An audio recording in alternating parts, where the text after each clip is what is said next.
सुमी नाम की एक लड़की थी जो कक्षा 9 की छात्रा थी। वह पढ़ाई में बहुत अच्छी थी और उसका सपना एक दिन डॉक्टर बनने का था। लेकिन अचानक उसकी जिंदगी में ऐसा हादसा हुआ जिससे उसके सारे सपने चूर-चूर हो गए। एक दिन सुमी हमेशा की तरह स्कूल गई। उस दिन सुमी और उसकी दोस्त ने मैथ्स की क्लास बंक कर दी और वे दोनों स्कूल की पुरानी बिल्डिंग में खेलने लगी। कुछ देर बाद जैसे ही मैथ्स की क्लास खत्म होने की घंटी बजी, दोनों छुपने के लिए पुरानी बिल्डिंग के वॉशरूम में चली गई। तभी अचानक सुमी की तबीयत खराब होने लगी। उसकी दोस्त उसे बेसिन के पास ले गई और पानी से उसका चेहरा धोने लगी। उसी वक्त सुमी को शीशे में एक डरावना चेहरा दिखा जिससे वह जोर से चिल्ला उठी। उसकी दोस्त ने पूछा, क्या हुआ?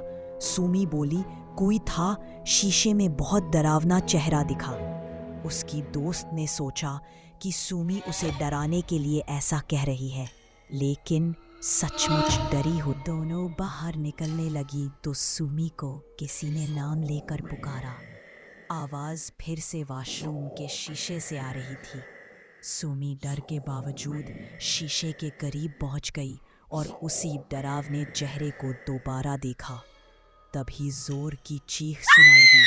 शीशा टूट गया और एक धुएं जैसी चीज सुमी के शरीर में समा गई। वह बेहोश होकर गिर गई। उसकी दोस्त जल्दी से स्कूल के प्रिंसिपल को बुला कर लाई। सब मिलकर सुमी को घर छोड़ आए।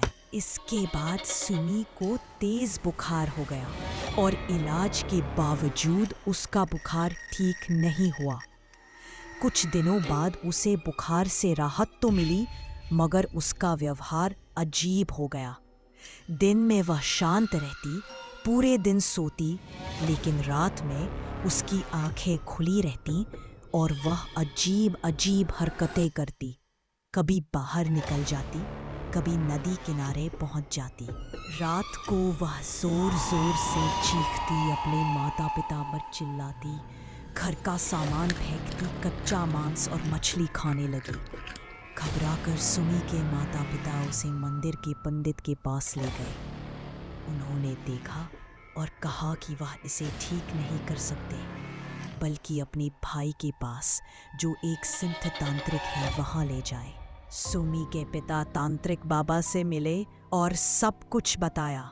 तांत्रिक बाबा घर आए और घर में कदम रखते ही महसूस कर लिया कि वहाँ नकारात्मक ऊर्जा है। जब तांत्रिक ने सुमी को देखा तो वह बिना पलक झपकाए तांत्रिक को घूरने लगी।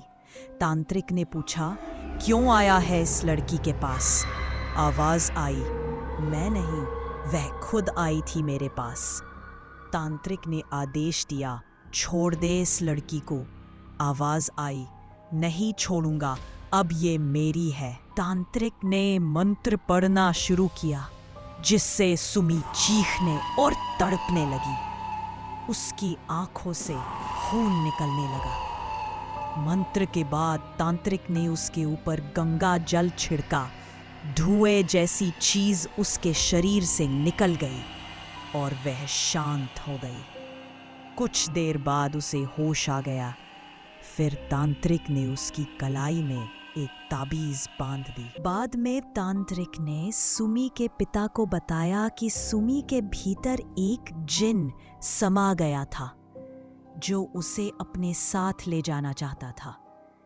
असल में स्कूल की जिस पुरानी बिल्डिंग के वॉशरूम में सुमी गई थी, उसके नीचे एक लड़के की कब्र थी जिसने प्रेम में आत्महत्या कर ली थी और उसकी आत्मा सुमी के शरीर में घुस गई थी। आखिर में तांत्रिक ने कहा कि सुमी को पूरी तरह ठीक होने में समय लगेगा और तावीज को कभी न खोले। उन्होंने सलाह दी कि सुमी की जल्दी शादी करा दी जाए। 10वीं के बाद उसकी शादी हो गई। उसकी एक बच्ची भी है, लेकिन अब भी वह पूरी तरह ठीक नहीं हुई। तावीज़ आज भी उसके हाथ में बंधा है। और उसके ससुराल में एक लाल पोटली में एक और तावीज़ बांध दिया गया है।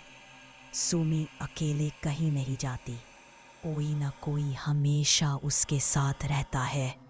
लेकिन कभी कभी वह सपने में उसी जिन को देखती है और उसे लगता है कि वह फिर उसे बुला रहा है। अगर आपको ये कहानी पसंद आई हो तो वीडियो को लाइक और शेयर ज़रूर कीजिए और चैनल को सब्सक्राइब करना ना भूलें। आपका प्यार हमें और भी डरावनी और दिलचस्प कहानियाँ लाने के लिए प्रेरित करता है। सुमी की कहानी पर अपनी राय नीचे कमेंट में ज़रूर बताएं। अगर आप ऐसी और हॉरर स्टोरीज देखना चाहते हैं तो अपने पसंदीदा विषय या अनुभव हमारे साथ शेयर करें। जल्द मिलते हैं अगली स्पाइन चिलिंग कहानी के साथ। धन्यवाद।